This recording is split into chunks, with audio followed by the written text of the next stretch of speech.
Hello guys, तो कैसे हैं आप सभी। तो आज की कहानी शुरू करने से पहले अगर आप मेरे चैनल पर न्यू है तो प्लीज़ उसे सब्सक्राइब ज़रूर कीजिएगा। तो आज की कहानी शुरू करते हैं। अरे सुना है गाँव से तुम्हारी सासू माँ आ रही है। 2 दिन से मेरा मन बहुत बेचैन था जब से सुनील ने बताया कि माँ आ रही है गांव से। 2 दिन पहले उनका फ़ोन आया था।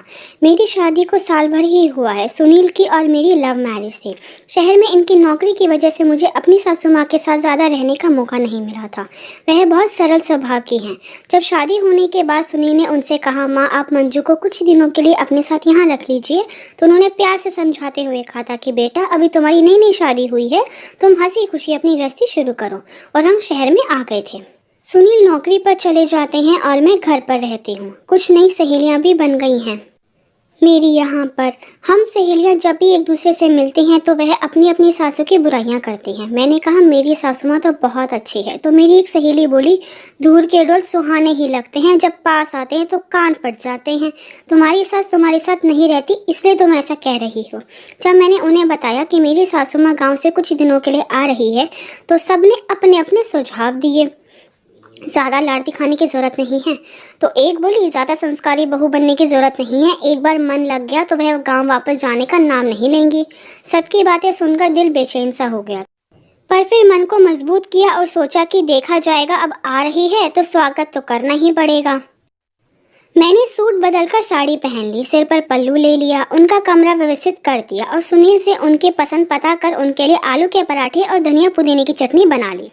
सुनील उन्हें स्टेशन से लेकर आ गए थे। मैंने उनके पैर छूकर प्रणाम किया तो उन्होंने आशीषों की पोटली खोल दी। फिर मैंने कहा, मम्मी जी आप थक गई होंगी, मुंह धोकर नाश्ता करके फिर आराम कर लीजिएगा। तो वह बोली, ठीक है बहू रानी। फिर मैंने उनके लिए गर्मा गर्म नाश्ता बनाया तो उन्होंने मेरी खूब तारीफ करी। वह बोली, बहुत दिनों बाद इतना बढ़िया नाश्ता किया। गांव में अकेली होने की वजह से अपने लिए कुछ भी बनाने का मन ही नहीं करता।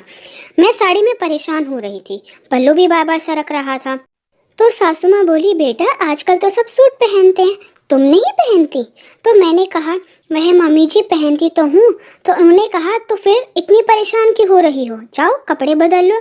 फिर वे आराम करने चली गई। दोपहर के खाने के समय तक उन्होंने आराम किया। तो फिर मैंने उनसे पूछा, मम्मी जी दोपहर के खाने में क्या बनाऊँ।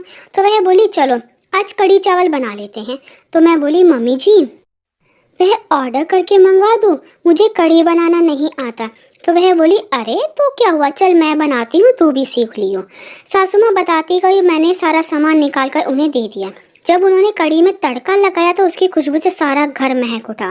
फिर जब मैंने कढ़ी खाई तो मेरे मुंह से निकल ही गया, वाह मम्मी जी वाह, इतनी टेस्टी कढ़ी तो मैंने ज़िंदगी में कभी नहीं खाई। थोड़ी से सामान में कितनी सारी कढ़ी बन गई। बाज़ार से तो इतनी महंगी आती है और इतनी स्वादिष्ट भी नहीं होती है। उन्हें आए हुए कुछ दिन हो गए थे। अब तो मुझे उनका साथ अच्छा लगने लगा था। काफ़ी कुछ सीख रही थी मैं उनसे। एक दिन मैं घर की डस्टिंग कर रही थी तो मेरी सासू माँ बोली, क्या बात बहू, आज तो सुबह सुबह ही काम में लग गई। तो मैंने कहा, हाँ मम्मी जी वह आज मेरी किटी पार्टी है तो आज सारी सहेलियां यहाँ अपने घर आएंगी। तो मेरी सासू माँ बोली, बेटा ये किटी पार्टी क्या होता है। तो मैंने बताया कि हम 7-8 सहेलियां हैं, महीने में एक दिन कभी किसी के घर तो कभी किसी के घर इकट्ठी होती हैं, कुछ गेम खेलती हैं और खाती पीती हैं।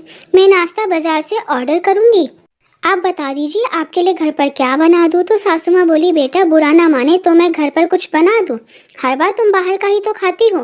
तो मैंने कहा, नहीं मम्मी जी आप थक जाएंगी। तो वह बोली, बेटा हमें तो आदत है, गाँव में अकेली होती हूँ तो कुछ बना नहीं पाती। तो मैंने कहा, ठीक है मम्मी जी आप सामान बता दीजिए, मैं मदद कर देती हूँ। तो वह बोली, ठीक है। उन्होंने दाल की खस्ता कचौड़ी, खट्टी मीठी चटनी, गुलाब जामुन और गमले से गुलाब के फूल तोड़कर फ्रेश शरबत बनाया। मम्मी जी ने सारा खाना डोंगे में डालकर रख दिया। मैं तैयार होने चली गई और मेड सारे बर्तन और सफाई करके चली गई। जब सारी सहेलियां आई तो हंसने लगी कि आज कहाँ से नाश्ता मंगवाया है, बड़ी खुशबू फैली हुई है सारे घर में। सब बैठकर हंसने बोलने लगी। तो मैंने उन्हें शरबत दिया, फिर खाने का सामान टेबल पर लगा दिया।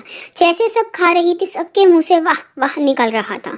यार मंजू यह शरबत कौन सी कंपनी का है, और यह स्नैक्स कोई नई दुकान ढूंढी है क्या तूने, एड्रेस बता दे यार, मेरे बच्चों को भी बहुत पसंद आएंगे इस तरह के स्नैक्स। तो मैं हंसने लगी और बोली, अभी एड्रेस लेकर आती हूँ। मैं अंदर चली गई, अपनी सासू माँ का हाथ पकड़कर सबके पास ले आई और बोली, यह है मेरी दुकान, मेरी मम्मी जी इन्होंने खुद बनाया है ये सब। तो सब कहने लगी, क्या, वाह आंटी जी आपके हाथों में तो जादू है, आप हमें भी सिखा देंगी क्या। तो मेरी सासू माँ बोली, हाँ बेटा सिखा दूंगी। सारे शहर में रहने वाली मेरी मॉडर्न सहेलियाँ सासू माँ को घेर कर बैठ गई। कोई शरबत की रेसिपी पूछ रही तो कोई कचौड़ी की। मेरी एक सहेली बोली, आंटी गाँव में भी किटी पार्टी होती है क्या? तो वह बोली, हाँ गाँव में तो हर रोज़ किटी पार्टी होती है। अगर कोई स्वेटर का नया डिज़ाइन बनाती है तो सब उसके पास पहुंच जाती हैं सीखने के लिए।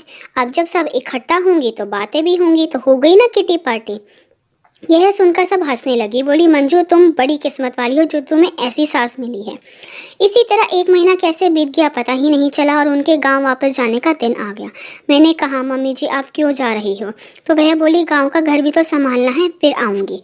तो मैं उनके गले मिलकर रो पड़ी, जैसे एक बेटी माँ से दूर होते हुए रोती है। सच में बिना किसी इंसान को जाने उसके बारे में कोई भी धारणा नहीं बनानी चाहिए है।